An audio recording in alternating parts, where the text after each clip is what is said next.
ಇಲ್ಲ ನಮ್ಮ ಕುಟುಂಬದಲ್ಲಿ ಯಾರಾದ್ರೂ ಸಾಯಿಸಿದ್ರು ಸಹ ನಾವು ಸಾಯಿಸಿದ ಆಹಾರವನ್ನು ಅಂತ್ಯಕ್ರಿಯೆಗಳು ಮಾಡಿದ್ರೆ ಅದನ್ನು ನೋಡ್ಕೊಂಡ್ ಬಂದ್ರು ಸಹ ಅದಕ್ಕೆ ಸರ್ಪದೋಷ ಬರ್ತಕ್ಕಂಥದ್ದಾಗಿರ್ತದೆ. ಮತ್ತೆ ಯಾರೇ ಒಂದು ಮಗು ರಾಹು ಕಾಲದಲ್ಲಿ ಜನನ ಆಗಿದ್ರು ಸಹ ಸರ್ಪದೋಷ ಬರ್ತಕ್ಕಂಥದ್ದಾಗಿರ್ತದೆ. ಅಂತ ಸರ್ಪದೋಷಗಳು ಏನಾದ್ರೂ ಇದ್ದು ಸಹ ನಿವಾರಣೆ ಆಗಿ ನಿಮ್ಮ ಆಶೀರ್ವಾದ ನಮಗಿರ್ಲಿ ಅಂದ್ಬಿಟ್ಟು ಮನಸ್ಸಲ್ಲಿ ಪ್ರಾರ್ಥನೆ ಮಾಡ್ಕೊಳ್ಳಿ.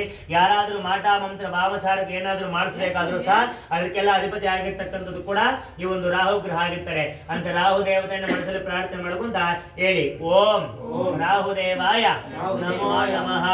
ಅಂಧಕಾಯ ಮಹಾವೀರ್ಯಂ ಚಂದ್ರಾದಿತ್ಯ ವಿಮರ್ದನ ಗರ್ಭಸಂಭೂತಂ ತಂ ರಾಹುಂ ಪ್ರಣಮಃ. ರಾಹು ದೇವಾಯ ನಮಃ. ಧ್ಯಾನಂ ಸಮರ್ಪಯಾಮಿ ಅದಾವಾಹನ ರಾಹುಂ ಚಿತರಹ. ಓಂ ಧೂಮ್ರವರ್ಣಂ ಧೂಮ್ರಮಾಲ್ಯಾಮೃತಂ ಧೂಮ್ರಗಂಧಾನುಲೇಪನ ಧೂಮ್ರ ಅಸ್ವ ಧೂಮ್ರ ಚಕ್ರ ಧ್ವಜಪದಾವಿಶ್ವವೃತಮಾರುಣಮೇರಂ ಪ್ರದಕ್ಷಿಣೆ ಕುರ್ವಾಣ ಗ್ರಹಮಂಡಲೆ ಪ್ರವಿಷ್ಟ ಸಾಂಗಂ ಸಾಯುಧಂ ಸವಾಣ ಸರಾಷ್ಟ್ರ ಸಪತ್ಯ ಸುಪುತ್ರ ಸರ್ವಲಂಕಾರ ಭೂಷಿತ ದೇವತಾ ಪ್ರತ್ಯಾದೇವತಾ ಸಹಿತ ಸೂರ್ಯ ಗ್ರಹೇ ಗ್ರಹಸ್ಯ ನೈಋತ್ಯ ದಿಗ್ಭಾಗೆ ಶುರ್ಪಾಕಾರ ಮಂಡಲ ಮಾಶರಾಯ ಶೋಭಯೋಗಂ ತಸ್ಮಿನ್ ಧಾರಣೆ ಗಜ ಬಿಂಬೇವ ವಂಬೋಹೋ ವಂಬವಾ ಓಂ ಸಂಭೋರ್ಭವ ಸ್ವಹ. ಕಲಶಮಾವಾಹಯಾಮಿ ಸ್ಥಾಪಯಾಮಿ ಪೂಜಯಾಮಿ.